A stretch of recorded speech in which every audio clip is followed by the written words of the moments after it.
Bom dia, queridos irmãos e irmãs. Vamos para nosso momento de reflexão e leitura bíblica do dia de hoje. Como é bom a gente estar reunido aqui para buscar da presença de Deus através da palavra. É o nosso maior alimento, nosso maior sustento. Então seja muito bem-vindo aí à nossa leitura bíblica hoje, sexta-feira, dia 1º de maio. Feriado, mas feriado dentro de casa, né? Feriado para que você tenha um tempo em casa. Se você trabalha, tem que sair para o trabalho durante a semana. Hoje você está em casa, você já está em casa durante a semana. Hoje está em casa também, não mudou muito. Então vamos ler da palavra de Deus. Vamos buscar direção, instrução na palavra dele. Só ajeitar aqui, ó. Isso, buscar direção na palavra do Senhor para as nossas vidas. Bem-vindo todo mundo aí, tô vendo um monte de gente chegando, seja muito bem-vindo, a leitura de hoje tá sensacional, a gente vai ver muita coisa interessante na leitura de hoje, vamos estudar muita coisa interessante em nome de Jesus, amém? Ó, o pastor escrevendo, começou o mês do meu aniversário, dia 21, eita bênção, se prepare, então falta 20 dias para o meu aniversário, vamos orar? Pai, em nome de Jesus, vem com a tua presença sobre nós, vem com a tua glória sobre as nossas vidas, nos direcione, nos abençoa agora, meu Deus, em nome de Jesus Cristo. Abre o nosso entendimento para que nós possamos ouvir a tua voz, para que o Senhor fale conosco, que nós possamos entender de maneira clara, Senhor. Por isso, vem, derrama-te sobre nós aqui, eu te peço. Em o nome do Senhor Jesus eu oro, em nome de Jesus Cristo. Amém. Aleluia.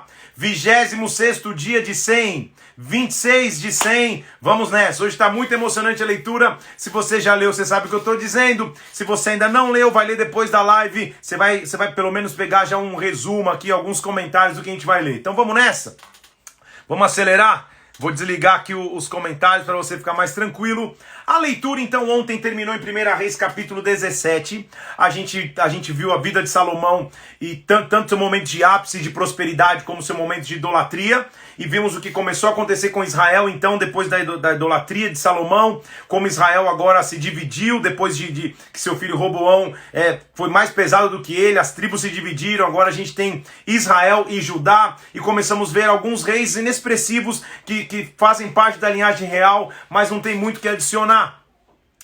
No momento onde então a gente achou que a situação ia degringolar, que a nação ia ficar ruim como um todo, Deus começa a levantar uma voz, porque Deus sempre levanta uma voz de esperança, Deus sempre levanta uma voz de reconstrução no meio dos momentos que a gente está achando que vai dar tudo errado, ou que tudo vai ficar perdido. Eu estou dizendo da voz profética de um cara chamado Elias, no capítulo 17 de 1 Reis, que a gente leu ontem. Elias aparece, ele já aparece num cenário fazendo a predição ou prevendo uma grande seca, dizendo que Israel passaria por uma grande seca. É óbvio que ao profetizar isso, Deus até manda que ele se esconda, ele vai para um ribeiro, se esconde às margens de um ribeiro chamado Querite, corvos o alimentam, termina essa fase, Deus diz, secou o ribeiro porque a chuva não vinha, a seca era tamanha, o ribeiro secou, ele foi ser sustentado por uma viúva, o azeite da viúva estava acabando, ele profetiza milagres, a viúva multiplica do seu azeite, o filho daquela viúva morre, ele usa de sobrenaturalidade, de milagre, e aí aquele filho ressuscita. Terminamos assim a leitura ontem, a gente vai ver que Elias é um cara que anda no sobrenatural, ele é a figura do profético, no Antigo Testamento, não há figura mais forte de profeta no Antigo Testamento, senão Elias. A gente vai ver um relato dele, até rápido na verdade da vida dele, mas tudo que ele faz é permeado, é baseado na sobrenaturalidade. A gente vai ver isso. Então começa no capítulo 18, obviamente que, porque ele preveu a seca e já estava seco por mais de 3 anos, o rei está atrás dele. Mas Deus o escondeu durante esse período, até o tempo que o próprio Deus, no capítulo 18, então, diz para Elias agora se apresenta diante de Acabe, vai se apresentar diante de Acabe. É interessante nesse capítulo 18 que ele já começa dando uma dica de quem era a mulher de Acabe, ou seja, você sabe que a mulher dele era Jezabel, que era filha dos sacerdotes de Baal, servidora de Baal, trouxe a adoração a Baal para Israel, mas olha o que além disso, as características de Jezabel. Você vai notar comigo que a Bíblia diz que ela matava profetas. Olha lá, vou te mostrar isso aqui, ó, versículo 4 do capítulo 18. Jezabel exterminava profetas. E aí a Bíblia começa a relatar um cara chamado Obadias, que não é o mesmo Obadias lá na frente, tá? São nomes semelhantes, a gente vai ver isso agora bastante, nomes semelhantes ou nomes iguais. Então, esse Obadias esconde alguns profetas numa caverna e sustenta pão e água para que eles não sejam mortos. Ele sustenta 50 profetas.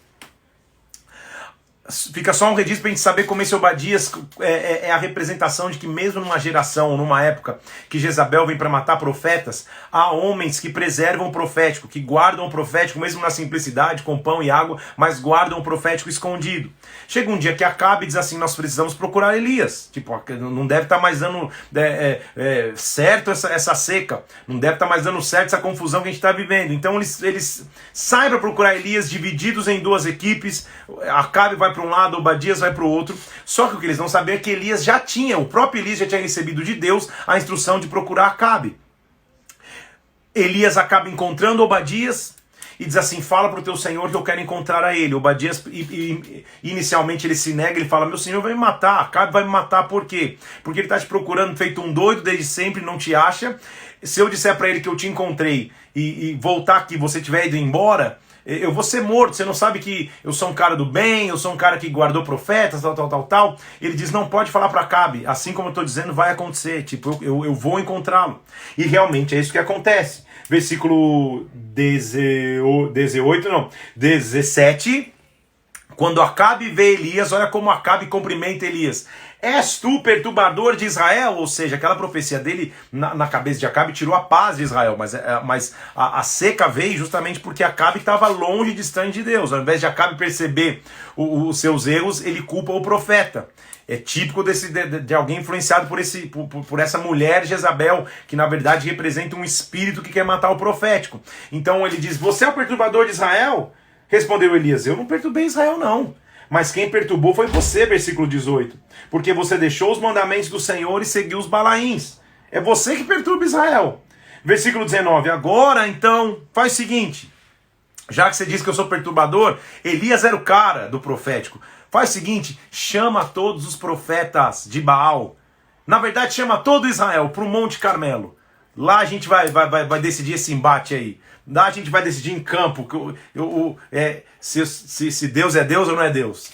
Então Acabe vai lá e manda mensageiros e chama todos os filhos de Israel e chama todos os profetas. Na verdade, 450 profetas de Baal para cima do Monte Carmelo. É um registro maravilhoso de como ele começa de maneira apoteótica seu ministério profético em Israel. Porque uma coisa é ele multiplicar o azeite da viúva lá, ele e a viúva, meio que em secreto. Outra coisa é ele ficar sozinho no Querite, vendo o corvo vir alimentá-lo. Outra coisa é todo Israel e os profetas de Baal reunidos no monte. E o que ele faz? A competição era mais ou menos essa. Vamos montar altares, vamos pegar 2 novilhos, vocês, profetas de Baal, sacrificam, responder através do fogo, esse é Deus, o Deus que manifestar a sua baixa qualidade. Oi? Deixa eu me arrumar aqui, peraí. Só venho se tá todo mundo fora dessa rede, dessa conexão. Problemas técnicos que a gente vai arrumando. Então, lá estava Elias, lá estava esse homem no Carmelo, em cima do monte, 450 profetas de Baal, 450 profetas reunidos, e ele estabelece então 2 altares, ele diz, agora o Deus que responder com fogo, esse vai ser Deus que responder com fogo, esse vai ser Senhor, ok? Você conhece a história, eu vou ler para você, se você não conhece, você vai passar a conhecer, porque é muito lindo, é muito importante você conhecer, inclusive. Deixa eu virar um pouquinho aqui para poder ler. Então, olha lá. Então, Elias chegou a todo o povo, e primeiro ele falou para o povo assim, povo, versículo 21 do capítulo 18. Até quando vocês vão ficar cocheando entre 2 pensamentos? Ou vocês servem a Deus, ou vocês servem Baal. Até quando vocês vão ficar assim? Elias se surpreendeu porque ninguém respondeu nada, o povo ficou quieto. E ele diz assim, eu fiquei sozinho, e os profetas de Baal são 450, versículo 22. Então, traz o novilho, versículo 24, que é o importante. Invoca o nome do vosso Deus, Baal, eu invocarei o nome do Senhor. E há de ser que o Deus que responder por fogo, esse é Deus. Elias era o cara, tipo, não acende o altar aí, clama o Deus de vocês e vou clamar o meu. O Deus que manda fogo do céu é Deus.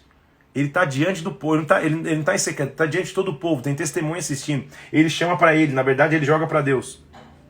A galera de Baal começa a clamar, a galera de Baal começa a invocar o seu Deus até o meio-dia. E Elias tinha tanta autoridade que ele até fala para a galera de Baal: chama mais alto aí, por que vocês não... vai ver o Deus de vocês está dormindo, está ocupado, está fazendo outra coisa, chama mais alto. Versículo 27, Elias zombava deles dizendo: clama com altas vozes, se ele é Deus... Pode ser que ele está meditando em algum lugar, pode ser que ele está atendendo necessidades de alguém, pode ser que ele está viajando, ou pode ser que ele está dormindo. Se você gritar, ele vai despertar. E os profetas de Baal lá, se batendo se cortando na própria pele, desesperados. E a Bíblia diz que passou o meio-dia, trouxeram até ofertas de manjares, porém não houve resposta, não houve atenção nenhuma. Baal não respondeu com fogo. A resposta é: o Deus que responder com fogo é Deus. Então Elias, com toda a calma do mundo, faz o que nós temos que fazer para que o fogo de Deus venha. E aí começa a aprender comigo aqui. Versículo 30. Em primeiro lugar, restaure o altar. Em primeiro lugar, Elias chegou e disse assim: chegai-vos a mim. Todo o povo se chegou a ele. Elias restaurou o altar que estava em ruínas. Ele reconstrói o altar, ele restabelece o altar. Com aquelas pedras, ele edificou um altar ao Senhor. Pegou 12 pedras, cada uma representando uma tribo, edificou um altar ao Senhor, armou a lenha, encheu de água cântaros e falou assim: molha o holocausto aí, molha, põe água. Ou seja, a purificação. Então depois da reconstrução do altar é a purificação no altar. Molha tudo, lava tudo. A água ficou correndo pelo altar, pela vala que tinha ao redor do altar. E aí, no devido tempo, ele se aproximou, versículo 36. E disse: ó Senhor, Deus de Abraão, de Isaque e de Israel, fique hoje sabido que tu és Deus em Israel, que eu sou teu servo e segundo a tua palavra eu fiz essas coisas. Pensa, todo mundo assistindo, versículo 37. Responde-me, Senhor, responde-me, para que este povo saiba que tu és Deus e o Senhor fizeste retroceder o coração deles. Então, versículo 38, caiu fogo do céu e consumiu o holocausto, a lenha, as pedras, a terra, lambeu a água que estava na vala. O povo, vendo isso, caiu com o rosto no chão e clamou: o Senhor é Deus, o Senhor é Deus, o Senhor é Deus. Que maravilha, que milagre sobrenatural. Cada milagre desse que dá uma pregação, que eu estou tentando resumir para você. Continua com o evento, porque você lembra que o grande problema é que não chovia. Então primeiro ele mostrou quem era Deus e agora ele falou para Acabe: Acabe, então faz o seguinte, se prepara, vai para um lugar seguro aí, porque vai chover. São 3 anos e meio sem chuva, vai chover. Quando ele diz que vai chover, Acabe diz assim para ele: então vamos comer e beber. Ele diz: não. Elias vai para cima do Carmelo, para o monte, lá para o monte onde o fogo desceu, e se encurva na terra e coloca a cabeça entre os joelhos. Era sinal de rendição, de entrega. Elias então não se contentava só com o fogo. Ele não queria uma experiência singular, uma única experiência. Ele queria intimidade com esse Deus. Ele queria um Deus que pudesse fazer chover, ou seja, pudesse abundar e superabundar. Ele se curva e ora, sinal de oração. Então como que o fogo vem? Eu restauro o altar, eu lavo o altar, mas depois disso eu permaneço na presença de Deus com oração, com rendição. Não sou eu que faço, é Deus. Ele põe a cabeça ali no meio das pernas e ora. Era um sinal de prostração. E ele tá mandando o moço dele, dizendo assim: vai lá ver se já vai chover. E o moço dele ia olhar e falava: cara, o sol tá lascando, não tem nada, não vai chover. E ele diz: volta de novo. Então, mais uma vez, persistência, rendição, agora persistência. Ele vai indo 1, vai indo 2, vai indo 3, vai indo 4, vai indo 5. O moço já devia estar desesperado, falando: cara, não vai chover coisa nenhuma. Ele diz para Acabe que vai chover, não vai chover coisa nenhuma. Até que ele chega na 7ª vez, ele olha, e a Bíblia diz assim, versículo 44, na 7ª vez, eis que se levantava do mar uma pequena nuvem, do tamanho da palma da mão de um homem. Um pequeno sinal, a palma da mão de um homem. O que é essa nuvem no céu? Quando Elias ouviu que tinha uma pequena nuvem, ele diz: então rápido, diz para Acabe, sobe, prepara o teu carro, porque a chuva, senão a chuva vai te deter. Com um pequeno sinal, no pequeno sinal ele já sabia que Deus poderia fazer, afinal de contas ele tinha visto o céu, vir fogo do céu, porque não viria chuva? Se Deus já tinha sido sobrenatural, porque Deus não seria mais uma vez? Então quando ele diz isso, em questão de minutos e de instantes, versículo 45, em pouco tempo o céu ficou enegrecido com nuvens, e caiu uma grande chuva. Deus respondeu o clamor de Elias. Então o milagre não é só o fogo, o milagre é o fogo e a chuva. Estão comigo aqui? Não é só o fogo e eu paro no fogo, venci Baal. Não, o milagre é depois do fogo eu ainda continuo em intimidade, em redição, porque eu quero ver a obra completa, eu quero ver a chuva caindo sobre a terra. Acabe chega para Jezabel, lembra? A exterminadora de profetas, ele conta. Você vai perceber um Acabe, um rei bastante omisso, meio bebezão, assim, meio bananão, sabe? Um cara que dependia muito da opinião de Jezabel o tempo inteiro. Então ele vai lá para Jezabel como um filho contando para a mamãe, sabe? Olha o que Elias fez. Olha o que Elias fez com os profetas de Baal. E Jezabel ameaça Elias. Não é Acabe que ameaça Elias. Jezabel diz assim, que aconteça comigo. Olha só o versículo 2 do capítulo 19. Jezabel mandou mensageiros para Elias, que os deuses façam o que quiserem comigo, se amanhã nesse mesmo horário eu não fizer da tua vida como um desses. Ameaça. Eu preguei esses dias sobre isso aqui em Brasília. Ameaça. Agora você vai imaginar, é óbvio que um cara, um profeta tão cheio do fogo, tão cheio da glória, que acabou de fazer fogo desceu do céu, que acabou de fazer chover sobre uma nação, uma ameaçinha dessa aí, ele não vai pipocar. Infelizmente, ou felizmente, porque a gente vai ver também humanidade no profeta, a gente vê Elias recuando com medo. Porque ele diz assim, fiquei sozinho. Quando eu clamei lá, falei, vocês querem cochear contra... Vocês querem Baal ou querem Deus? Ninguém falou nada, eu fiquei sozinho, Senhor. Então ele foge para proteger a sua vida, meio que num lamento. Poxa, Deus, tudo que eu fiz, e agora o que me resta é ameaça. Tudo que eu fiz, o que me resta é essa opressão de Jezabel. A Bíblia diz que ele deita embaixo de uma árvore, querendo morte para si. Quando ele está ali querendo morrer, um anjo do Senhor o toca e diz assim, Elias... come, ele come, vira de lado, quer dormir de novo, o anjo toca ele de novo e diz assim, levanta, tua caminhada vai ser longa. Você vai ler depois lá no capítulo 19, a Bíblia diz que ele levanta, com aquela força daquele alimentozinho, ele caminha 40 dias e chega no Monte Horebe, o monte de Deus, um local tão histórico e tão marcante, o mesmo local que Moisés teve sua identificação, que Moisés teve a sua chamada. Então lá nesse Monte Horebe, no mesmo local de comissionamento e envio, ele vai ser comissionado. Porque lá ele entra numa caverna e vem a voz do Senhor e diz assim, Elias, o que você faz aí?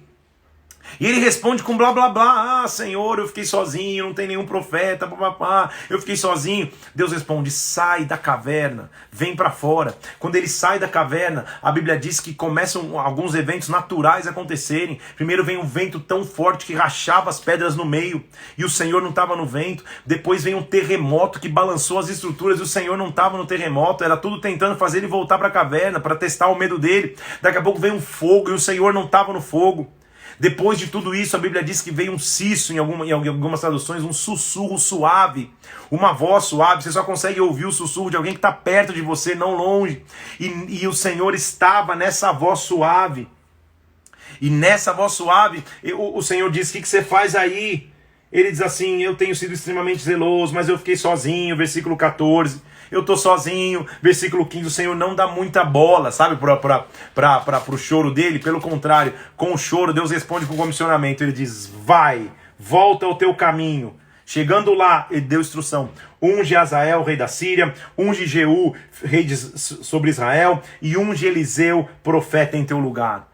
Além disso, você que estava achando que estava sozinho, versículo 18, do capítulo 19, eu conservei em Israel 7.000 joelhos que não se dobraram a Baal, toda a boca que não o beijou, tem 7.000 pessoas, tem um remanescente para você continuar. Todo líder em algum momento vai se sentir sozinho. Todo líder, até tendo vivido grandes milagres, como a gente acabou de ver com Elias.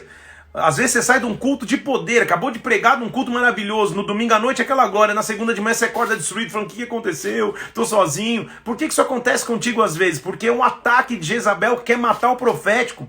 Às vezes você está avançando no teu ministério, feliz no teu casamento, feliz em tudo, daqui a pouco vem uma seta, você acorda um dia triste, nem sabe por quê. Ataque de Jezabel. E eu e você, a gente tem que ter essa maturidade de se levantar e falar, não vou ficar na caverna, eu não vou ficar preso nas minhas emoções, não vou ficar suscetível. Principalmente, deixa eu te ministrar um pouco, não quero pregar, mas vira uma pregação.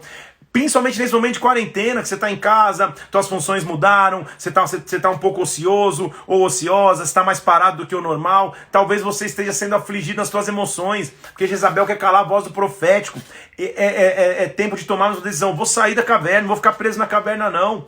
Eu vou ficar em casa se eu tiver que ficar, porque eu tenho que ficar, mas eu vou sair da caverna emocionalmente, espiritualmente, vou buscar Deus, vou ler a palavra, vou entender que Deus tem obra para mim. Então é muito interessante que ele sai dali, e o que acontece é muito bonito, porque a partir do versículo 19, ele encontra Eliseu, que seria o seu sucessor. E lembra que a reclamação dele é que ele estava sozinho, depois você vai ver. E ele encontra Eliseu, só que ele não fala nada para Eliseu. Eliseu estava lavrando a terra com arado, com 12 juntas de bois, e ele estava atrás da 12ª. O que isso quer dizer? 12 juntas são 24 bois. Então ele está empurrando 12 juntas com 24 bois. Tem muita simbologia espiritual nisso, não dá tempo de te falar agora. Mas ele está empurrando ali. 12 bois, um arado com 12 bois, não é de um fazendeirinho qualquer, é de alguém que vivia daquilo. É de alguém que era um empreendedor ou vivia daquele arado. Ele está ali arando, Elias não fala nada, passa por ele, mas joga sobre ele o manto, joga sobre ele a capa. Não fala nada, porque ele sabia que ele tinha que andar no profético. Quando a capa cai nas costas de Eliseu, ao invés de reclamar, ele corre para Elias e fala: Elias, faz o seguinte, deixa eu só me despedir do meu pai e da minha mãe, eu já volto para ficar com você. Sabe o que Elias responde, versículo 20? Vai e volta, porque você já sabe o que eu fiz contigo. Poxa, aí é manto, hein? Vai, mas eu sei que você vai voltar, porque um manto caiu sobre os teus ombros. E você sabe o que aconteceu com você. Ele não só vai. Imagina essa conversa dele se despedindo para os pais. Pais, vocês tiveram essa imagem para mim, vocês tiveram esse plano para minha vida, estava tudo ótimo na minha empresa aqui, com 24 bois, arando a terra, mas caiu um manto sobre os meus ombros. Eu tenho uma chamada na minha vida. Caiu um manto sobre os meus ombros, Deus me mandou para uma nova história. Sabe o que ele faz? Ele não só se despede dos pais, ele queima os bois e queima o carro de bois. Ou seja, eu não quero nem ter para onde voltar, não quero nem ter opção de volta quando a coisa ficar difícil. Ele queima os bois, faz uma churrascada lá e vai atrás de Elias e começou a servir. Aí a história faz meio que uma pausa de Elias e Eliseu, e a gente volta para o rei de Israel, Acabe, agora guerreando contra os sírios. Havia um rei na Síria chamado Ben-Hadad, que se levanta para lutar contra Israel. A gente vê Acabe na dúvida se iria ou não lutar, consultando até profetas e profetas do Senhor chegando a ele, e ele tendo êxito na guerra, em primeiro ponto, com um número menor de soldados. Ele ganha a primeira fase da guerra, mas Ben-Hadad consegue fugir. Esse mesmo profeta o alerta: olha, já se prepara, porque daqui a um ano vai ter guerra de novo. E a Bíblia realmente diz que quando decorreu um ano, o povo da Síria falou: olha, na verdade a gente perdeu porque o povo de Israel é de monte, a gente é de planície, vamos guerrear na planície. Eles tentam voltar para guerrear, e mais uma vez Deus dá vitória para Acabe, Deus dá vitória. Só que, vamos ler ali, quando ele conquista a vitória, era normal que na conquista de vitória você derrotasse o rei inimigo. Você não podia ser complacente com o rei inimigo. E a gente vê Acabe sendo complacente, ou seja, Acabe, ele ainda, quando Acabe foge, quando ele vê que vai perder, ele se veste de pano de saco, chega com cordas, falando: poxa, eu sou teu servo, papapá. E Acabe o recebe como um irmão, um rei que queria matá-lo. E aí eles entram em acordo entre si, ele faz um acordo com o rei inimigo: eu devolvo a cidade, a gente faz comércio junto, pode fazer comércio lá em Damasco, e aparentemente fica tudo bem. Só que o profeta o repreende, até usando uma analogia. Ele pede para um outro profeta: dá um soco em mim, eu não quero dar um soco. Então um leão vai te matar, o leão mata. É uma história profética, né? E aí ele chega pro outro, o profeta chega para outro cara: me dá um soco, e o cara dá um soco nele e fala: é isso. Quando você não pode ter compaixão, papá. E ele conta essa história para Acabe. Acabe fala: poxa, você está errado, se o inimigo veio perto de você, você devia ter se justificado. Ele fala: então, você fez o mesmo. Eles usavam muito de analogias e simbologias proféticas. A gente está vendo isso aqui, tanto Natan fazia isso, e os profetas estão fazendo com Acabe. Então, porque você soltou a mão do homem, versículo 42 do capítulo 20, porque você liberou o homem que eu tinha condenado, agora você vai dar a vida no lugar desse homem. Ou seja, você não vai ter, você vai morrer, Acabe, porque você não deveria ter sido complacente ou compassivo com o rei da Síria. A gente vai ver um Acabe, então, que não tinha um posicionamento de líder, um posicionamento de um verdadeiro rei. Era um cara que sempre estava tomando essas coisas. O capítulo 21, então, é vergonhoso para Acabe, porque igual uma criancinha, ele tá lá num das casas dele, numa cidade chamada Jezreel, e ele olha um campo bem do lado da casa dele, uma vinha, e ele fala, poxa, essa aqui seria uma boa vinha para mim. Essa vinha tinha de um cara chamado Nabote, e ele chega para Nabote e fala, Nabote, me dá essa vinha, eu quero cultivar para mim, eu sou o rei. Nabote fala assim, não, jamais eu vou dar da minha herança, eu não vou te dar da minha herança. Não vou te dar, não vou te vender a minha herança, eu não posso vender a minha herança. O Acabe, chorãozão, bananão, vai para casa chorar. E versículo 4 do capítulo 21, Acabe veio desgostoso, indignado para casa. Parece um bebê, por causa da palavra de Nabote, que disse, não vou dar a minha herança dos pais, deitou na cama, não voltou o rosto, não quis comer pão. Isso é posicionamento de rei, de guerreiro. O máximo que ele tinha que ter feito, você não vai me dar, então eu vou tomar a força. Sei lá, se ele fosse um rei guerreiro. Mas ele era um rei chorão, um rei omisso, um rei bebê, um rei infantilizado. Um rei que não tomava, que não assumia a responsabilidade. Então ele está chorando em casa na caminha, Nabal não quis me dar a terra. Jezabel, a mulher, vira para ele e fala assim, como assim? Por que você está desgostoso? Você não é rei em Israel? Não. Eu vou agir, eu vou entrar na história. Ela toma essa decisão. Ela não disse pra ele. Olha lá, versículo 5. Jezabel, sua mulher, vindo ter com ele, falou, o que é isso que você tem? Por que você está desgostoso com o teu espírito? Ele falou, eu falei pra Nabote me dar a vinha, e Nabote não deu. Pensa. Então Jezabel falou, você governa mesmo sobre Israel? Versículo 7. Olha Jezabel. Levanta e come, eu te darei a vinha de Nabote. E aí Jezabel entra na história. A questão não é do comando do homem ou da mulher. Você sabe biblicamente, mas o homem tem que ser um sacerdote. Então, cuidado para que você, como sacerdote, não deixe que qualquer outra pessoa comande as tuas decisões. Não estou dizendo só a tua esposa, só teus familiares. Estou dizendo, você tem que tomar posições. Não adianta você ser omisso, ser meio apático. Deus chama líderes que são líderes proativos, que agem, que decidem, que vem uma situação, vão lá e resolvem, que vem uma situação, vão lá e entram para resolver, não ficam chorando na cama, Nabote não me deu a vinha.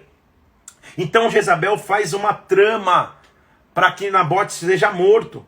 Ela diz assim, vamos apregoar um jejum, traga Nabote para frente do povo, faz sentar na frente 2 homens malignos, que dizem que vão dizer, olha, levanta 2 testemunhas, olha só como Jezabel era ardilosa, ela usava a lei de Moisés.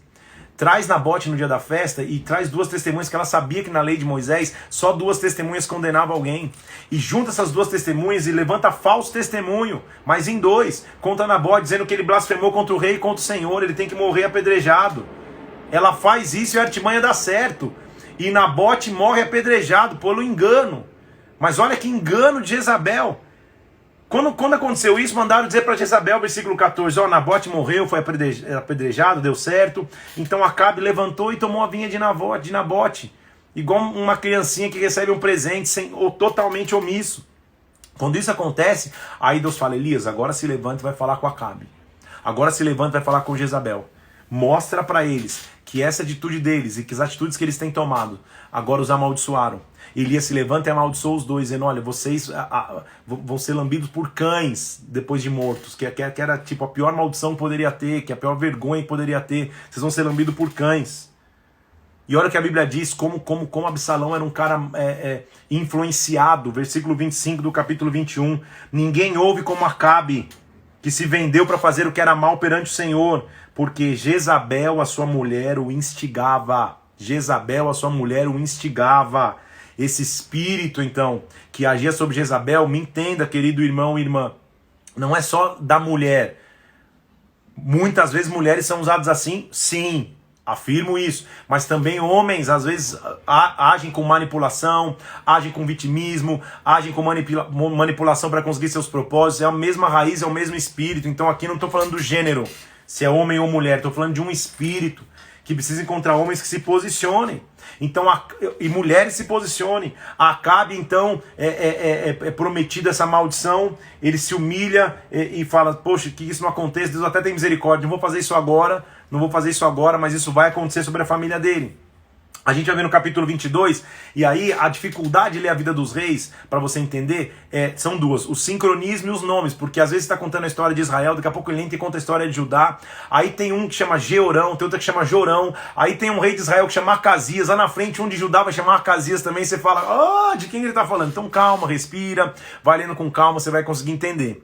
O que vai começar a acontecer? Josafá era o rei de Judá e ele acaba se casando com familiar de Acabe, eles se tornam meio que familiares. E aí você vai ver que agora, pela primeira vez, para guerrear com inimigos comuns, Israel e Judá vão se unir para alguns propósitos, para algumas guerras. Isso vai ser bom nesse propósito, mas ruim em outros, porque a gente vai começar a ver reis de Judá, que até então eram bons diante de Deus, agora começando a fazer coisas más diante do Senhor lá na frente, justamente por essa mistura. Então eles vão lutar de novo contra a Síria, com uma cidade de Ramote Gileade, na região da Síria, dizendo: a gente precisa pegar essa cidade pra gente, os sírios roubaram, então eles se unem para essa guerra. Só que para se unir para essa guerra, eles vão consultar profetas. Josafá, que era o rei de Judá, que era um rei mais próximo, seguiu os caminhos de Asa, do rei Asa de Judá, e estava na presença de Deus, ele diz: vamos consultar profetas. E é interessante ler esse relato, porque a maioria dos profetas agradava Acabe, dizendo: não, pode ir, o Senhor vai ser contigo, vai para essa guerra, o Senhor vai te fazer conquistar. Só que Josafá, a Bíblia não relata o porquê, mas no meu entendimento, por não sentir tanta paz ou tanta veracidade naqueles profetas, ele diz assim: não tem um profeta do Senhor, não tem mais um que a gente possa consultar? E olha que interessante, porque Acabe mostra qual é a real essência da profecia. Olha que interessante, depois que eles escutam todos os profetas falando vai, Josafá fala assim, versículo 7 do capítulo 22, não tem mais nenhum profeta do Senhor para a gente consultar? Olha a resposta de Acabe: tem mais um ainda, um tal de Micaías, mas eu sempre me aborreço com ele, porque ele sempre profetiza o que é mal para mim, nunca o que é bom. Ou seja, Acabe mostrou que ele queria profetas que falassem o que ele queria ouvir, não profetas que falassem a verdade. Então a essência da profecia é falar o que Deus pediu para falar. Então vão atrás desse Micaías, falam para ele: aí Micaías, o rei tá te chamando, mas até tentam dar para ele uma informação privilegiada, mas vai na mesma linha aí, porque todos os profetas estão dizendo que ele tem que ir para a guerra. Micaías diz assim: eu vou falar o que o Senhor me mandou falar. Não ser inspecionado pelo momento, quando na primeira pergunta que se fazem para Micaías, ele fala: sim, rei, pode ir para a guerra. Aí o rei fala: eu te disse para falar a verdade diante de Deus. Ele fala: então, eu vi o povo espalhado, eu vi o povo fugindo, eu vi a derrota chegando. A resposta para Micaías foi uma bofetada no rosto. Um outro profeta se levantou e pá, Zedequias deu um tapa no rosto de Micaías, falando assim: você está dizendo que a gente mentiu e não sei o que lá? Então o rei diz assim: manda prender Micaías. Até eu voltar da guerra ele não vai sair da prisão, sustentado a água e pão. Micaías fala: se você voltar da guerra, então quer dizer que Deus não falou comigo, que eu estou falando profetada, porque você não vai voltar da guerra. É isso que ele estava tentando dizer. E realmente é o que acontece. Acabe vai para a guerra junto com Josafá. Ele diz para Josafá, eu vou me disfarçar de guerreiro, você fica aqui já tentando fugir, porque Acabe sabia que quem estava sendo procurado era ele. Então Acabe falou: eu me envolvo aqui no meio do exército, deve ter pensado, e vão achar que Josafá é o rei e vão matar Josafá. Porque a ordem de bondade era: não mata ninguém, vai só no rei, mata o rei. E aí a galera vem correndo mesmo para matar Josafá, ele grita: ei, tipo, não sou eu, vocês vão matar o cara errado. E aí eles desistem de matar Josafá. E a Bíblia diz que um flecheiro lança uma flecha a esmo, sem direção. E essa flecha atravessa a armadura e fere Acabe. E ele fica sangrando, em pé lá sangrando, até que ele morre. Ele morre dessa maneira na guerra, tentando fugir, se escondeu. Olha que retrato de um rei omisso, de um rei infantil, de uma bananona, nada gospel, mas uma banana, porque nem na guerra, para estar como um rei vencedor, ele morreu com honra. Ele morreu disfarçado, escondido, fingindo que era soldado, para ninguém descobrir ele, morreu com uma flecha por acaso. Olha que vergonha para um rei. Então ele morre com essa flechada. A Bíblia diz que eles retiram para enterrar, mas enquanto eles estão lavando o carro que estava cheio de sangue, os cães lambem aquele sangue dele. Se cumpriu então a palavra do Senhor. Depois você vai ler tudo. Vai continuar o capítulo 22 falando do reinado, e como foi o reinado, e como morreu Josafá, como que ele morreu, e como que ele reinou. uma morte normal até então, e aí começa a falar sobre o reinado de Acasias, terminar o livro de 1 Reis falando do reinado de Acasias, que é o filho de Acabe. Então eu sei que dá um nó na cabeça aí. Josafá é um rei em Judá, Acasias é o rei agora em Israel, filho de Acabe. Tudo bem até aí? Vamos continuar então no capítulo 1 de 2 Reis, que é a continuidade, é como se fosse um livro sólido, só está dividido. Agora, Elias, lembra que Elias tinha saído da história até então, porque ele tinha jogado a capa sobre Eliseu, e até agora entrou no meio da história desse sanduíche aí, Acabe guerreando com Ben-Hadad, e morrendo Acabe, e Josafá morre também, aí Acasias, e assim vai. Agora vai voltar para a história Elias, porque Acasias, o filho de Acabe, cai e morre. Ele tá não sei aonde ele tá, se num muro alto, ele cai e morre, fica doente. Aí ele manda chamar Elias. Elias vem, e quando Elias vem, é perguntado, e aí, eu vou viver ou não vou viver? Elias, versículo 3. O anjo do Senhor disse para Elias, vai encontrar com mensageiros do rei em Samaria. Deixa eu te explicar a história melhor, tá? Para você não se confundir. Acasias, o rei, ele cai e fica doentado. Ao invés dele buscar Elias, profeta, ele manda consultar os profetas de Baal. Tipo, vai consultar os profetas de Baal para ver se eu vou viver. Deus visita Elias e fala assim, Elias, interrompa esses mensageiros de Acasias que estão indo buscar os profetas de Acabe e pergunta assim, será que não tem profeta em Israel para você ir consultar profetas de Baal? E ele interrompe no caminho aqueles mensageiros, mas também encontra com Acasias e diz assim, Acasias, da cama você não vai subir, você vai morrer assim. Então Elias entra na história de novo mostrando como ele era um verdadeiro profeta. Você vai ver lá que ele interrompe os mensageiros, interrompe Acasias e realmente é isso que acontece. Ele morre na cama desse jeito, tá? Só que antes disso tem uma história interessante, você vai ver como Elias era cabulosíssimo no sentido profético, sobrenatural, manto e labachúrias. Por quê? Quando Acasias escuta essa história de que ele falou que ele ia morrer, então manda os capitães lá. Manda pegar Elias, manda pegar. Aí quando ele manda 50 soldados. Quando os 50 soldados chegam, Elias está tomando seu cafezinho lá, tá lá tranquilo. E os 50 soldados lá fora. Elias fala assim, se Deus é comigo, que caia fogo do céu e consuma esses 50 caras que vieram para me pegar. Churrasquinho dos 50. Cai fogo do céu e mata os 50 lá fora. Olha como Elias tinha autoridade. O rei não satisfeito manda uma segunda leva de gente. Vem uma segunda leva de gente, mais 50 caras. Se Deus é comigo, ele tomando um cafezinho dele. Que venha fogo do céu. Fogo do céu, versículo 12 do capítulo 1. Vem uma terceira leva e o terceiro capitão ajoelha nos pés de ele e fala, Elias, tipo, cara, a gente não tem nada com isso, a gente tá virando churrasco aqui, levanta e vai. E Deus diz para ele, levanta e vai. Aí ele vai na presença de Acasias e fala, Acasias, é realmente isso, você não vai viver, cara, você vai morrer. E acontece isso no final do capítulo 1, versículo 17, morreu, segundo a palavra do Senhor, a Elias, e Jorão, seu irmão, porque Acasias não tinha nem filho, Jorão, seu irmão, começou a reinar no seu lugar. Então a gente tem Josafá, o rei que morreu em Judá, e agora Jorão é o rei em Israel. Daqui a pouco você vai descobrir quem é o rei de Judá para você não ficar doido. Aí agora vai voltar Eliseu na história de maneira forte. Porque a gente vai ver Elias e Eliseu caminhando juntos. Lembra que Elias falava, Senhor, eu fiquei sozinho, não tem ninguém junto comigo? Lembra disso? Agora, pelo contrário, ele falava assim, Eliseu, fica aqui um pouquinho. Ele, não, eu vou com você onde você for. Não, eu vou com você onde você for. Eu vou com você onde você for. Eles começaram a estar juntos o tempo inteiro. E aí tem uma... É claro, como eu te disse, cada história de Elias e Eliseu também é tão rica que ela sozinha dá uma pregação de 1 hora. Então não dá para mergulhar em todos os detalhes, mas eles vêm andando cidade por cidade.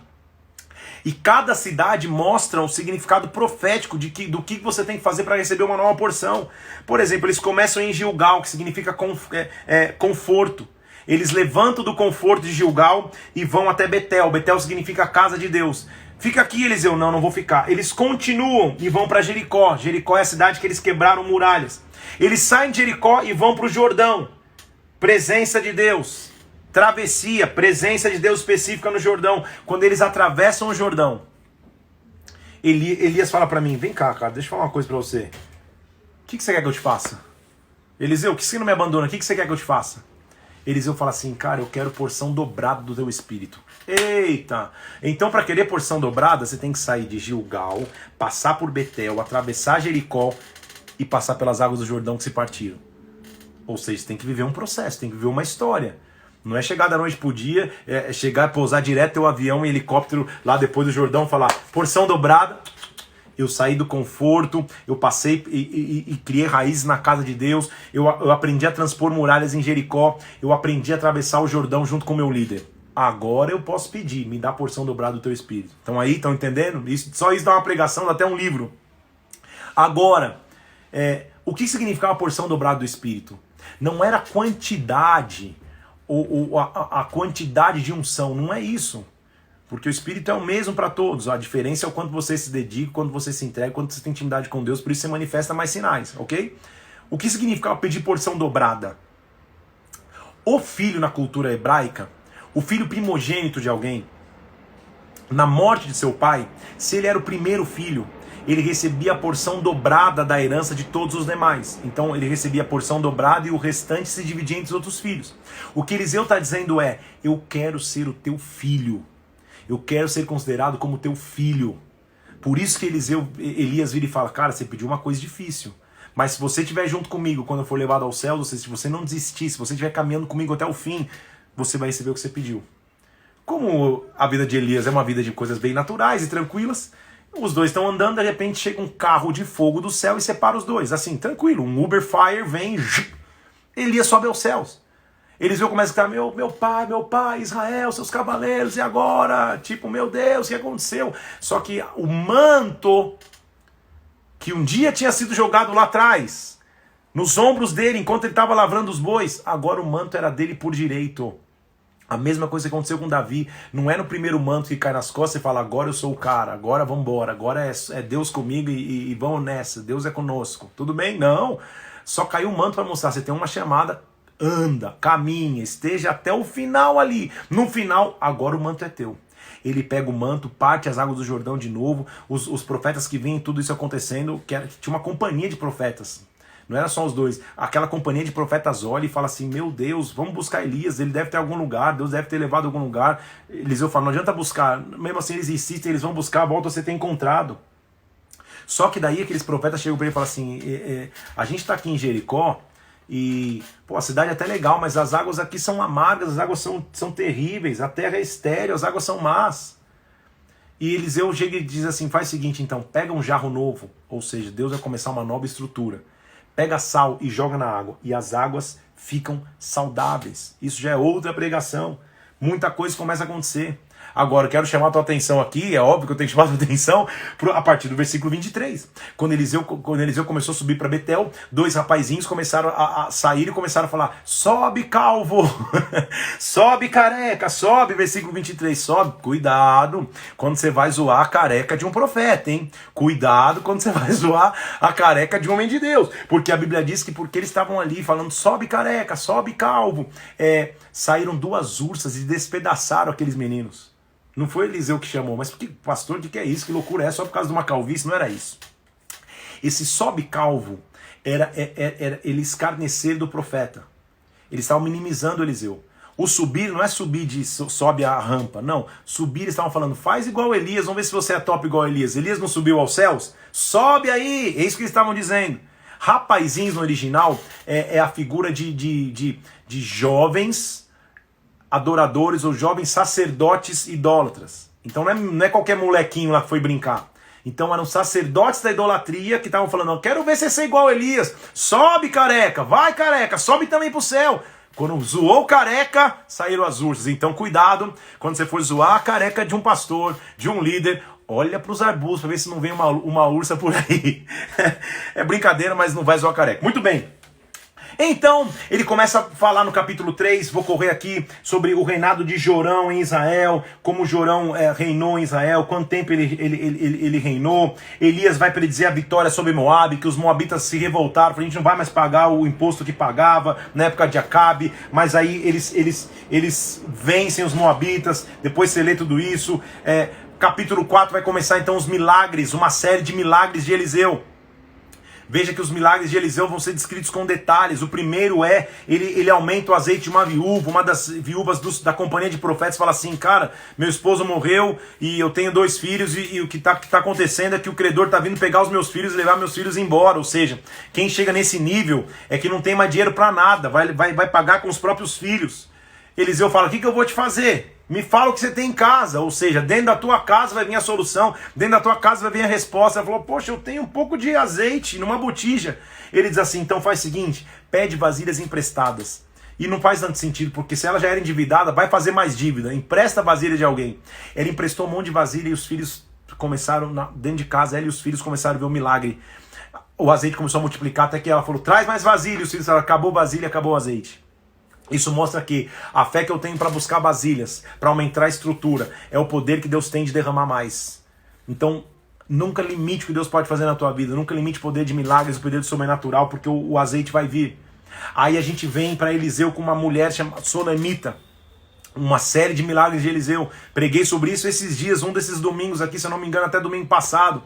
Ou retrasado, são tantos cultos que eu até me confundo, mas ele chega numa casa, uma mulher com muito dinheiro, uma sunamita, constrói um quarto para ele ficar, diz pro seu esposo, vamos construir um quarto para ele dorme nesse quarto, a mulher não tinha filhos, Eliseu profetiza que ela teria um filho, ela fala, poxa, não brinca com isso, porque eu nunca pedi isso a ninguém, mas não brinca com isso, não me engana, tipo, você tocou num ponto ruim, ele diz, não, daqui a um ano você vai ter um filho, ela tem o filho nasce, mas depois o filho, num dia, no campo, dói a cabeça, ele morre. Ela põe o menino no quarto do profeta e vai atrás do profeta. O profeta fala para ela assim, não, então faz o seguinte, pega meu bordão aqui, pega minha vara, põe na cabeça do menino, vai dar tudo certo. Ela diz, tão certo como vive o Senhor, eu não vou se você não for junto. Tipo, vamos lá, é contigo agora, Eliseu. O Geazi, que era o ajudante de Eliseu, vai à frente, põe o bordão lá, tipo, nada acontece, ele chega no caminho e fala, Eliseu, acho que a casa caiu para nós, nada aconteceu. Eliseu entra na casa sozinho, fecha a porta do quarto, deita-se sobre o menino, coloca a boca junto com a boca, a mão com a mão, libera da unção profética sobre ele, o menino ressuscita, ele devolve a mãe, algo sobrenatural. Na sequência tem outro texto muito bonito também, dois muito bonitos, que eles vão se alimentar ali, os sacerdotes, para colher ervas, frutas, só que eles pegam colossíntidas, que era uma planta venenosa, e eles colocam na panela. Quando eles vão comer, alguém deve ter experimentado e falou, morte na panela, tipo, se a gente morrer, se a gente comer, a gente vai morrer. E aí a gente vê Eliseu fazendo um ato profético, ele pega um pouco de farinha e joga farinha dentro da panela, e a farinha tira a morte. É a figura do pão vivo, do pão que tira a morte da sociedade, do pão que tira a morte da humanidade. Dá muita pregação esses textos, porque hoje é maravilhoso. A história de Eliseu não tem nem o que dizer. Aí depois uma outra sequência, quando ele multiplica pães para que os profetas pudessem comer. E aí começa o capítulo 5, também preguei esses dias sobre isso, da história de Naamã, capitão do exército da Síria, um exército que guerreava contra Israel, leproso, herói de guerra mais leproso. A serviçal da casa dele fala, pô, se você for até Eliseu, ele vai ter a resposta. Eliseu manda ele mergulhar 7 vezes no Jordão, Naamã vai lá e mergulha e é curado. E é interessante notar a história, porque ele quer presentear ou pagar Eliseu fala, não quero receber nada. E a gente vê Geazi, o servo de Eliseu, fazendo uma artimanha por fora. Eliseu despede Naamã, fala, não precisa me pagar nada. Geazi vai, interrompe Naamã no caminho e de alguma maneira extrai dinheiro dele. Quando Eliseu fica sabendo disso, ele repreende Geazi. A lepra que estava em Naamã agora fica em Geazi, na figura de quê? Não adianta você querer comercializar o teu dom, comercializar aquilo que Deus te deu, amém?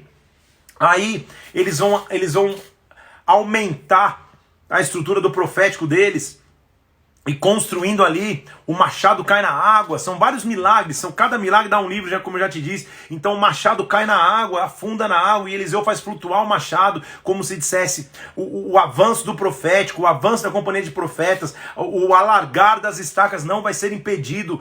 Se necessário for, sobrenaturalmente eu vou trazer as ferramentas de volta, sobrenaturalmente o machado flutua e eles começam a lutar. Aí a gente vê Eliseu na guerra contra os sírios, e como ele agiu de forma tão sobrenatural, dizendo, passa por aqui, não passa ali, como ele instruiu o rei de Israel, e o rei da Síria falando, quem que é o meu informante aqui, porque não é possível. Aí o pessoal falou, não é que tem informante, é que tem um profeta lá em Israel que sabe o que você fala até na tua câmara de dormir. Então a gente vê a vantagem que Deus deu na guerra para o povo de Israel, porque Eliseu era um cara profeta, ele andava no profético. Então na guerra você tem que caminhar no profético. Eita, bênção de Deus. Aí a gente vê a fome reinando em Samaria, Mas Eliseu de novo profetizando abundância. Não, vai ter abundância sim. Amanhã vocês vão ver esse cenário mudando. E realmente o cenário muda. Muda de maneira sobrenatural, porque 4 leprosos, que tipo, caras que estavam à escória da sociedade, eles falam, pô, vamos lá, a gente tá morto mesmo, ou morto aqui ou morto lá, vamos lá pra Síria pegar alimento. Quando eles chegam na Síria pegar alimento, Deus tinha feito soar um estrondo lá, que o exército da Síria tinha fugido, deixado tudo vazio. E os leprosos se alimentam, vão lá e avisam o rei, olha, a gente acabou de ir no acampamento lá, tá vazio. O rei fala, não, acho que é a artimanha deles, eles deixaram vazio pra pegar a gente. Mas não era, ele manda espiões, ele vê que estava vazio. E de um povo que estava em extrema fome, em desespero, agora a gente vê Deus suscitando alimento, como Eliseu havia profetizado.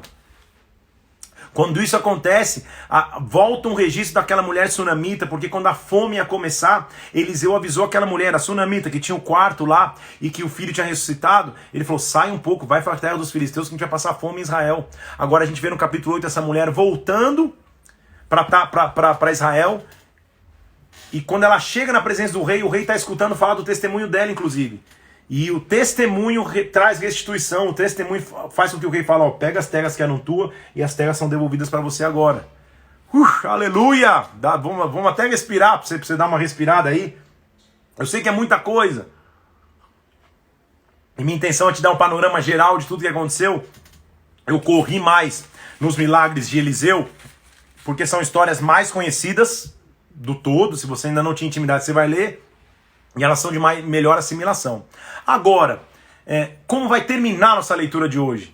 Nossa leitura hoje termina de maneira importante, porque Deus vai começar a levantar um novo rei em Israel. Capítulo 9, Deus levanta um rei chamado Jeú. Jeú se levanta através do profético. Eliseu manda um cara lá dizer para ele, Jeú, você é o novo rei. Ele era comandante de guarda. Então Jeú começa a se levantar agora, com autoridade, para exterminar o que Acabe tinha deixado de ruim. Então olha que interessante, Jeú vai lá e mata Jorão e Acasias, que eram o rei de Judá e Israel. Mas o ato mais importante de Jeú, por isso eu reservei esses últimos minutinhos para falar contigo aqui, é a partir do capítulo 30. Porque quando Jezabel escuta que Jeú tinha se levantado agora como novo rei, tinha matado o rei de Israel e Judá, sabe que Jezabel faz? Passa uma maquiagenzinha, se embeleza, linda e senta na sacada para esperar Jeú. Ou seja, mais uma vez com minha sedição, com meu engano, eu vou seduzir esse Jeú. Aí Jeú chega, quando ele vem andando com a força, quando ele vem andando para exterminar, ele vê Jezabel toda linda lá na sacada. E ela diz, você chegou, homicida, você chegou. Você vai fazer como Zinri, que é o cara que tinha matado o rei? É isso? Ele levantou e olhou na janela. E ele falou, tem alguém aí comigo? Tem alguém comigo aí? E tinha 3 eunucos lá que empurram Jezabel da sacada. E ela cai da sacada. Buf! Quando ela cai da sacada ali, a Bíblia diz que o sangue dela espiga até nos cavalos e Jeú vem e atropela. Atropela. Então o que eu quero que você entenda, só para você entender a importância. Eliseu é a figura do profético. Jeú agora, para destruir Jezabel, é a figura do apostólico que se junta com o profético. É a força do profético e do apostólico que atropela Jezabel. Então ele vem e atropela Jezabel. Cai da sacada Jezabel. Bluf! Ele nem para ver. Jezabel tá morta lá, ele entra, come, se alimenta e fala, pô, alguém vai lá enterrar essa mulher aí, porque ela é filha de rei, só para não dar erro. Quando a galera vai enterrar, já não encontra mais Jezabel, porque os cães haviam se alimentado, só tinha as mãos e o crânio. E aí se cumpriu a palavra do Senhor. Então a gente vai começar a ver agora um novo rei se levantando, a partir do capítulo 10, que é a nossa leitura de amanhã, para destruir a geração de Acabe e a família de Acabe. O que a gente tem que extrair hoje? Hoje a gente viu de tudo. Toda a história de Elias e grande parte da história de Eliseu. Então o que você tem que entender? O profeta vive no sobrenatural. Um profeta vive trazendo fogo dos céus. E o líder não tem que ser um líder omisso. Um líder que não assume responsabilidades. Um líder que não assume responsabilidades, que terceiriza suas decisões, está sendo influenciado por Jezabel. Um líder tem que ser aquele que se levanta, sobe no seu cavalo, ou seja, no seu instrumento de guerra, limpa a geração se for necessário, mas principalmente faz Jezabel sair do camarote, faz Jezabel cair da sacada que estava observando, tentando seduzir, toda maquiada achando que ia ser gatinha. Cai da sacada Jezabel, atropela Jezabel, porque agora começou um novo tempo, profético e apostólico. Amém? Deus é maravilhoso.